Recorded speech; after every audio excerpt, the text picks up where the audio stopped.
Okay, welcome to our topic number 19, title area of. So pag-usapan natin ngayon, ano nga bang ibig sabihin ng area? So every polygon encloses a surface. To this surface, there corresponds a unique positive number na tinatawag nating area.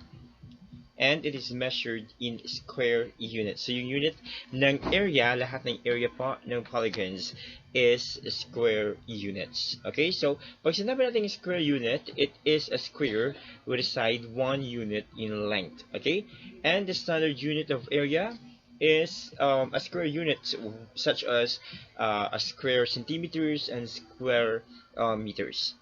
It is also the number of square units contained in the region bounded by the polygon. And this can be determined by counting the number of square units in such polygonal region. Let's say, for example, area of square.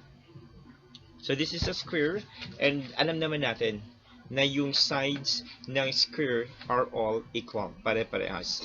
So let's say side S is the side of the square.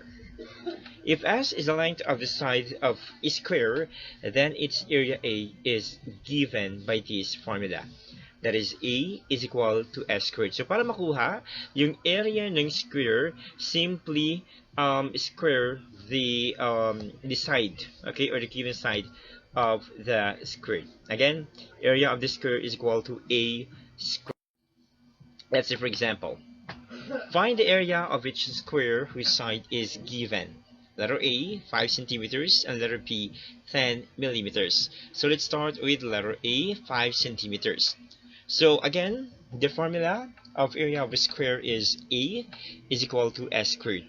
Next step is to substitute. Okay, so our S here is 5 centimeters for letter A. So yung S in the given formula of the area of square, papalitan natin siya ng 5 centimeters. And this will become A is equal to 5 centimeters squared. Okay, by the way, 5 centimeters squared is also equal to 5 centimeter times 5 centimeter. Hindi po siya 5 centimeter times 2 ha. Again, 5 centimeter squared is equal to 5 centimeter times 5 centimeter. And 5 centimeter times 5 is equal to 25 centimeters squared. So therefore, the area of the square whose side is 5 centimeter is 25 centimeter squared. Okay? So by illustration, ibig sabihin ng area yung nilalaman ng square natin po. Okay? Okay, again, if we have 5 centimeters as our side of the square, yung area is 25 centimeters squared. So ano doon? Alin dito? Yung 25 centimeters, yung nilalaman ng mismong square. And these are 1, 2, 3, 4, 5, 6, 7, 8, 9, 10, 11, 12, 13, 14, 15, 16, 17, 18, 19, 20, 21, 22, 23, 24, 25. Yun ang ibig niyang sabihin pagdating sa area. Okay, and this is 25 centimeter squared, or the area of a 5 centimeter squared. Another one, letter B. How about if we have a side of 10 millimeters? Okay, so same process. Copy the formula, which is A is equal to S squared. Next is to substitute. Again, yung S natin, papalitan natin siya ng 10 millimeters. And this will become A is equal to 10 millimeters squared. Again, yung 10 millimeters squared is equal to 10 millimeters times 10 millimeters. Okay? And 10 times 10 is 100 millimeters squared. Therefore, the area of a square whose side is 10 millimeters is 100 millimeters. By illustrations, we've got this one. Okay? So each side is equivalent to 10 millimeters. This is also 10 millimeters, 10 millimeters, 10 millimeters. And the area of this 10 millimeters square is equal to 100 millimeter square. Next is the area of rectangle. So alam naman natin na yung rectangle ay binubuo ng dalawang opposite, okay, congruent sides, okay? Binubuo ng dalawang pares ng magkabilaang parehong sukat ng sides, okay?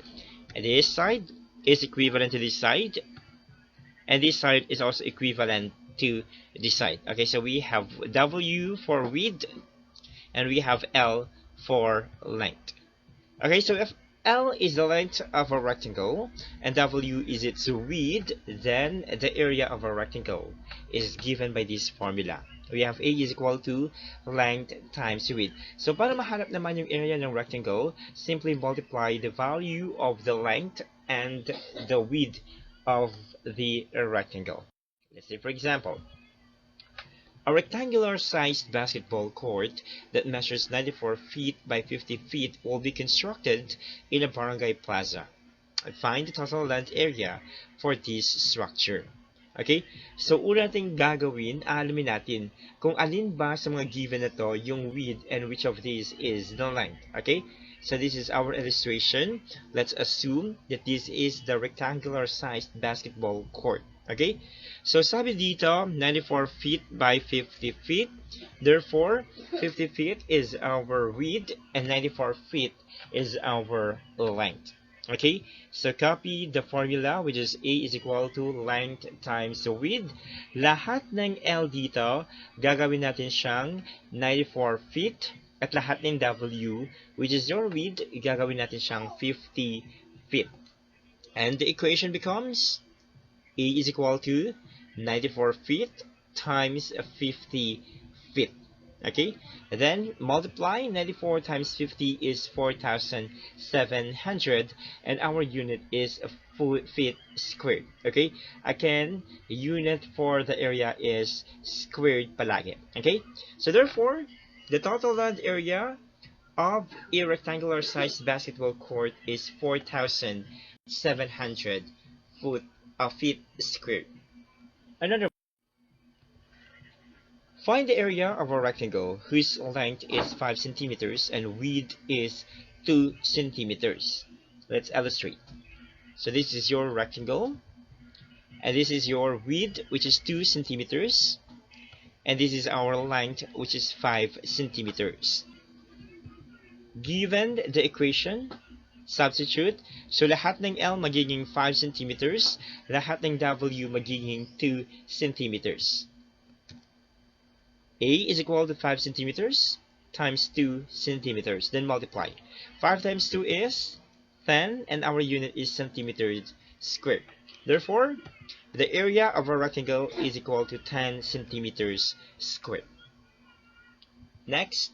Okay, so this is your 10 centimeters squared as the area of a rectangle. Okay, so given 2 width and we have 5 length. Next polygon is the area of a parallelogram. And this is your parallelogram. Just like your rectangle, yung parallelogram po natin ay binubuo ng dalawang opposite congruent sides. Okay, so this side is congruent to this side, and this side is also congruent to the lower side. Okay? So here naman, gamit tayo ng height para alamin yung area. So we have your height, or taas ng ating parallelogram, and the base of your parallelogram. Dalawa lamang po yung gagamitin para hanapin yung area of a parallelogram. We have the height, and we have the base. And the equation of area of parallelogram is B times H, or that is base times height. Okay, if B is the base of a parallelogram and H is its altitude, then its area A is equal to B times H. Okay, or that is base times height. Example. Find the area of the parallelogram whose base is 12 centimeters and height is 4 centimeters. Okay, so alamin natin ano yung given. Sabi dito, yung base daw ng parallelogram is equivalent to 12 centimeters at yung taas ng ating parallelogram is equal to 4 centimeters. Okay, so palitan natin yung given. So again, height is 4 centimeters and our base is equal to 12 centimeters. Using the equation of its area, lahat ng B magiging 12 centimeters, lahat ng H magiging 4 centimeters. Substitution, then multiply. 12 times 4 is 48 centimeter times centimeter is centimeter squared. Therefore, the area of the parallelogram is 48 centimeter squared. Another one, find the area of the parallelogram whose base is 145.5 millimeters and height is 89.75 milliliters. So again, our base is 145.5 mm and the height of your parallelogram is 89.75 mm. So let's change the given. So this is your height and this is the base of your parallelogram. Copy the equation. A is equal to BH. Substitute. Lahat ng B magiging 145.5. Lahat ng H magiging 89.75. Then multiply. So yung product is 13,058.625 mm squared. Okay, therefore, the area of the parallelogram is equal to 13,058.625 millimeter squared. Next polygon is area of a triangle.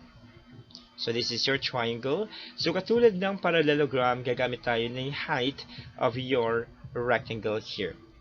So if B is the base of a triangle and H is its altitude or the height of the triangle, then yung area ng ating triangle is equal to 1/2 base times height. Okay? Since kalahati ng rectangle yung square, yung triangle rather, okay? Yung triangle is 1/2 of your rectangle. So therefore, area of your triangle is 1/2 times base times height. Example. The Freedom Park is triangular in shape. Its dimensions are shown below. So this is your Freedom Park. And these are givens. Okay, so 7 meters, that is the base of the Freedom Park. And 10 meters is the height or the altitude of the Freedom Park. So para makuha yung area ng Freedom Park, okay, gagamit again tayo ng formula of each triangle. And that is A is equal to 1/2 base times height. Substitute. Yung B magiging 7, yung H magiging 10. So here, you can work on your givens first, okay? So pwede tayo mag-multiply ng givens or pwede mong i-multiply yung 1/2 by your first given. Okay? So any order will do since multiplication is under associativity. Okay? So order doesn't matter here. So yung ginawa ko dito, inuna ko muna yung whole number. That is 7 times 10. Copy yung 1/2. And 7 times 10 is 70 meters squared. Tapos kinuha ko yung kalahati ng 70. 1/2 times 70 is also the same as 70 divided by 2. Or kalahati ng 70, that is 35 meters squared. So therefore, the area of the Freedom Park is 35 meters squared. Another one. The triangular tower stands at a height of 10 meters and the measure of its base is 15 meters. Calculate the triangle area. Illustration. So let's assume that this is our triangular tower with a height of 10 meters and yung base naman is 15 meters. So to calculate the area of this triangular tower, we will use the equation A is equal to 1/2 base times height. Again, substitute lang po ha. Yung B magiging 15, yung H magiging 10 meters. So, ginawa ko dito, I multiplied 15 meters by 10 meters. Copy yung 1/2 and find the half of 150, that is 75. Therefore, the area of the triangular tower is 75 meters squared. Last polygon is the area of trapezoid. So this is your trapezoid. Katulad ng parallelogram and triangle, we will also use the height of the trapezoid here, okay? Para makuha yung area. So we have your base 1 and we have your base 2. Base 1 is letter A and base 2 is letter B. So if A and B are the bases of a trapezoid and H is its altitude or height, then para makuha yung area ng trapezoid, that is finding the product of 1/2 times H times the sum of B and A. So i-add muna natin yung nasa loob ng parentheses, then multiply by the H or the height and multiply by 1/2. Find the area of the trapezoid below. So this is your trapezoid. The givens are base 2, we have 5.7 centimeters. This is your height, 8.1 centimeters. And the 3.9 centimeters as our second base. So para mahanap yung area ng trapezoid, we will use this formula. Okay, area is equal to 1/2 times height times base times plus A. Okay, so substitute natin. Lahat ng H magiging 8.1 centimeters. Lahat ng B magiging 5.7 centimeters. Lahat ng A magiging 3.9 centimeters here. Okay, this is 3.9 centimeters. So here, we will follow the Gemdas rule. Okay, that is groupings, exponent, MD, multiplication or division, and A as addition or subtraction. So in this case, uunahin natin i-work out yung groupings. And that is, ito, yung naka-enclose sa parentheses, that is 5.7 centimeters plus 3.9 centimeters. Okay? So in working the area of a trapezoid, ito yung uunahin palagi. Okay? So copy 1/2, copy 8.1 centimeters, and the sum of 5.7 centimeters and 3.9 centimeters is 9.6 centimeters. Again, uunahin i-add po yung dalawang bases. Okay? Then multiply, bahala kayo kung ano yung mauuna dito since multiplications is associative. Okay? So order, it doesn't matter here. Kung ano yung mauna, it will derive as the same result. So yung ginawa ko dito, inuna ko yung ito 8.1 and 9.6. That is 77.76. Then multiplied by 1/2, that is 38.88 centimeter squared. Okay, so therefore, the area of the trapezoid is 38.88 centimeters squared. Next, so find the area of a trapezoid below if A is 1/2 the measure of the base. We have your given. So our height is 42 meters and our base 1 is 34 meters. Okay? So sabi dito, let's assume that 34 meters is your letter B. Okay? So yung letter A is, states there, 1/2 the measure of the base. So kalahati daw ng 34 meters. And we all know that kalahati ng 34 is what? Is 17 meters. So that means measure of this base is equal to 34 over 2 or 17 meters. Okay, again, the value of this base is equal to 17 meters. So given the formula, substitute lang yung H magiging 42, yung B magiging 34, and yung A magiging 17. Okay, again, A is equal to 17 meters since A is 1/2 the measure of the base, which is 34. Kalahati ng 34 is 17. Substitution, we have 1/2. This is your height, this is your base 1, and this is your base 2. Okay, this is your 1/2 of the measure of the other base. Again, uunahin natin i-work out yung addition. So 34 plus 17 is equal to 51.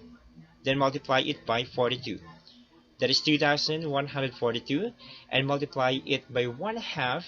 That is 1,071. Therefore, the area of the trapezoid is equal to 1,071 centimeters squared. That would be all for the area of polygons.